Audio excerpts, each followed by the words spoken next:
dicen hace 50 años creerían que era cosa de brujería.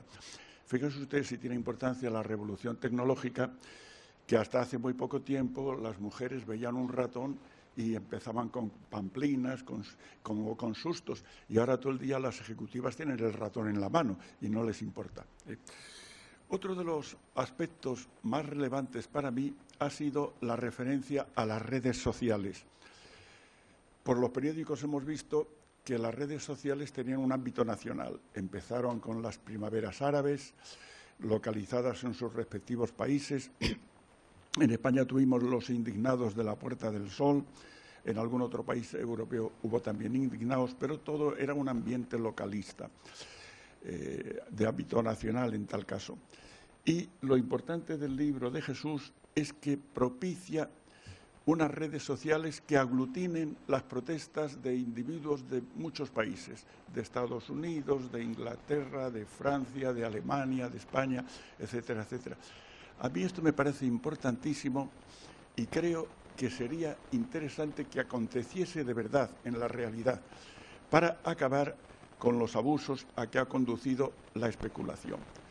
Yo les voy a hablar de 3 supuestos de especulación que han provocado la ruina de muchas familias y que absurdamente las legislaciones de todos los países los toleran estos abusos y no toman ninguna medida. Por eso digo que sería importante una indignación a nivel global. En primer lugar, a mí me enseñaron un producto y me quedé sorprendido, está lo que se llaman los bonos estructurados. Son una auténtica estafa que la han practicado los bancos de casi todos los países. Por ejemplo, en Estados Unidos la practicó ese enorme banco que es el Citibank. Es un engaño. Se presenta como un producto de renta fija. La renta fija se caracteriza por 2 notas. Hay que devolver el dinero, por ejemplo, piensen en un depósito. Hay que devolver el dinero entregado y además pagar un interés. Y estos bonos estructurados lo que hacen es aglutinar, hacen un híbrido de la renta fija y de la volatilidad. Y entonces el emisor de estos especiales títulos dice, para devolver el dinero se mirará las evoluciones que tengan un índice, por ejemplo, el IBEX 35, un índice de los norteamericanos, de una bolsa alemana, etcétera, etcétera, o la evolución que tenga una acción de una gran empresa, por ejemplo, las modificaciones de Telefónica, Banco Bilbao Vizcaya, etcétera, etcétera. Estos productos, muchos de ellos surgieron en el 2008, en el 2007. Fíjense ustedes los cambios que han tenido todas las sociedades, por importantes que sean, han tenido importantes devaluaciones en estos años de la crisis económica. ¿Qué ocurría? Que en realidad mucha gente que invirtió 6.000, 10.000, 15.000, 20.000 euros o los ha perdido totalmente o ha recibido solo un 50, un 60%. ¿Cómo es posible esto?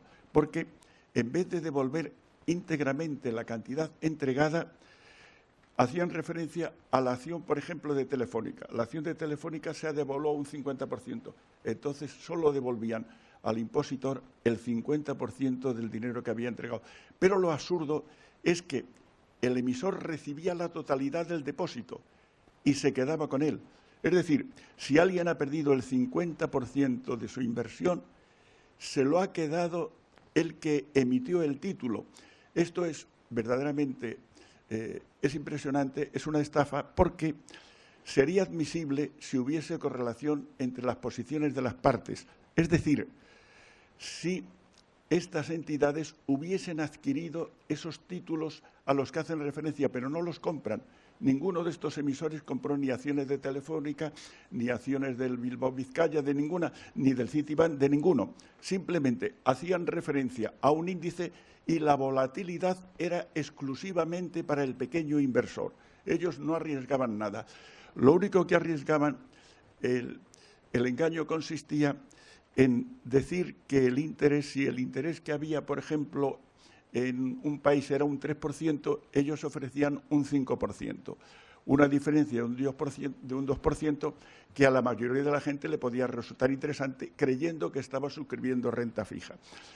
¿Qué ocurría? Que lo más que arriesgaba una entidad de estas en 4 años era un 8%, pero tampoco lo arriesgaba, porque como tenía el dinero en sus manos, volvía a prestar y se recuperaba.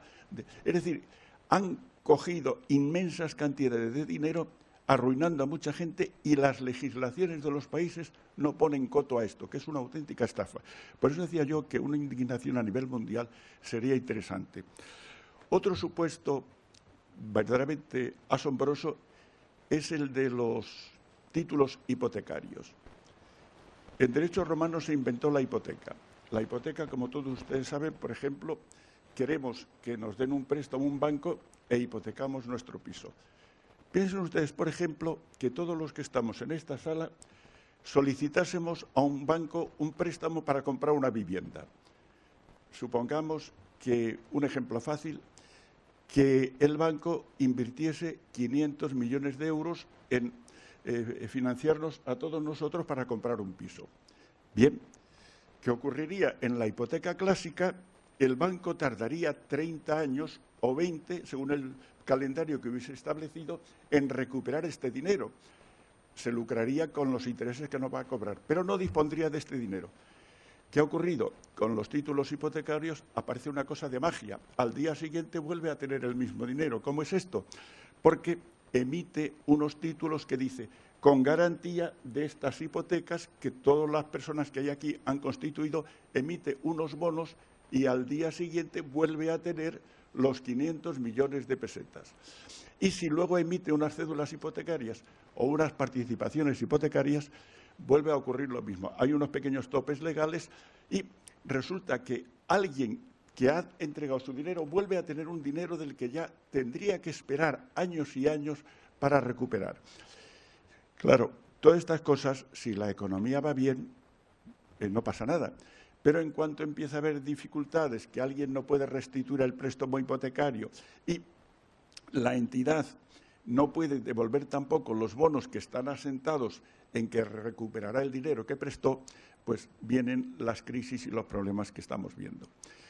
Otro de los aspectos también asombrosos que se mencionan en el libro de Jesús es, por ejemplo, los obscenos y escandalosos retribuciones de los consejeros. Es decir, esas galácticas retribuciones y jubilaciones de los que han sido consejeros de cajas de ahorros y de bancos es verdaderamente asombroso. Son cifras que conllevan dentro de ellas un pequeño expolio, porque los beneficios de una sociedad deberían ser de todos los accionistas. Y hay sociedades como el Santander o como Telefónica tienen millones de accionistas, pero esas retribuciones escandalosas se le está quitando esa participación a los accionistas.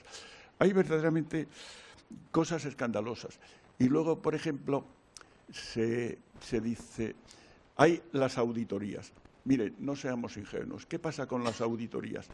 El que lleve una auditoría de Telefónica o del Banco Bilbao Vizcaya implica un montón de millones por esa auditoría, pero un montón de millones, muchos millones. Entonces el auditor, si tiene que ve algo que no es correcto, da una información edulcorada. No creo que la vaya a falsear, pero la da de una forma acomodaticia para que no se vea bien, porque no quiere perder. Es decir, las auditorías serían aceptables si el que ha hecho una auditoría de una inmensa sociedad no pudiera volver a hacer auditoría a esa sociedad. Entonces, seguramente sería mucho más objetivo en sus valoraciones.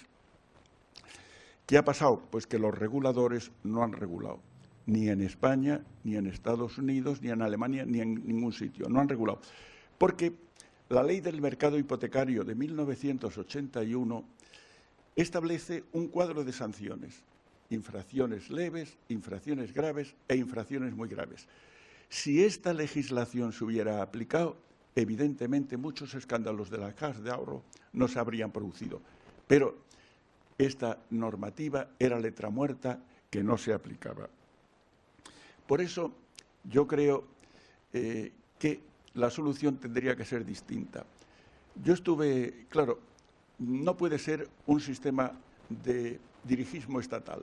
Yo estuve en Rusia cuando todavía existía el telón de acero.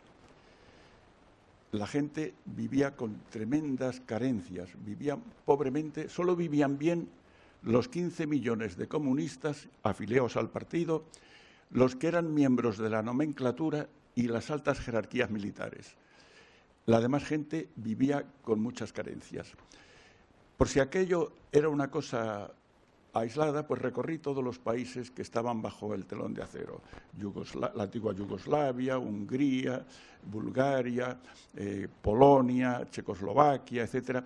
Y lo curiosamente revelador fue estar en Berlín y pasar del Berlín Este al Berlín Oeste.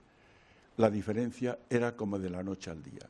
Es decir, cómo se vivía en el Berlín Oeste en comparación con el Berlín Este. ¿Qué quiero decir con esto? Que tampoco la solución de planificaciones estatales es buena porque no se vive bien. Para mi modo de ver, yo creo que la solución es libertad de mercado, porque donde hay competencia, evidentemente surge riqueza. Pero libertad de mercado paliada o contrarrestada con una regulación feroz. Es decir, a los que cometiesen estos desafueros que he denunciado, que fuesen a la cárcel, que perdiesen sus fortunas, es decir, que hubiese una regulación durísima, pero que se cumpliese, no que esté en los textos legales y no se viva. En fin, yo por eso, influido por el libro de Jesús Benítez, incitaría a que hubiese una indignación mundial contra la permisividad de los países. Y esto hace pensar, y termino, ¿por qué los legisladores de los países no frenan estos abusos? Por ejemplo, las grandes retribuciones de los consejeros. Sería muy fácil con ir a modificar la Ley de Sociedades Anónimas en España o la Ley de Sociedades de Responsabilidad Limitada o el Código de Comercio y establecer una norma que pusiese un tope a las retribuciones de los consejeros, esto se habría logrado. Pero no interesa. ¿Por qué no interesa? Porque los legisladores de todos los países, y este es un mal de nuestras democracias, están hipotecados a las grandes entidades financieras que les prestan para esos despilfarros que hacen en las campañas electorales, para que satisfagan todos sus gastos y luego, claro, muchas veces no les recuperan los préstamos realizados. Por eso el legislador no obra con independencia. Gracias.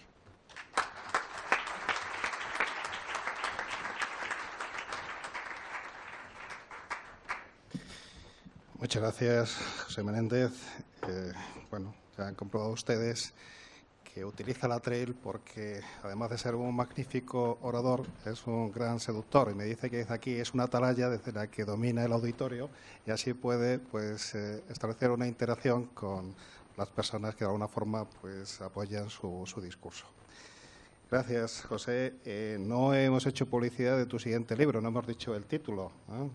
Un título muy literario y muy marcial, ¿eh? ¿Lo puedes decir? José, el título de tu libro. El último. El siguiente, el próximo. El novio de la vida. El novio de la vida. Ven ustedes cómo es un seductor, ¿eh? Bien, a continuación tenemos el placer de ceder la palabra a José María Triper, que me ha combinado a que repita que es corresponsal económico de Economista, ¿eh? Por eso han visto ustedes aquí a uno de los fotógrafos del periódico, porque el libro incide en aspectos que tienen tanto que ver, tanta relevancia dentro de su contexto profesional, que de alguna forma consideramos que él podía aportar esa doble visión, como creador y como especialista en economía. Tiene la palabra. Un aplauso.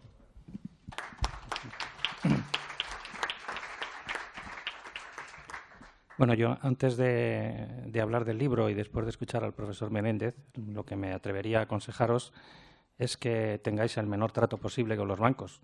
Y si tenéis que tenerlo, por favor, leeros muy bien la letra pequeña y si no, llevaros un asesor.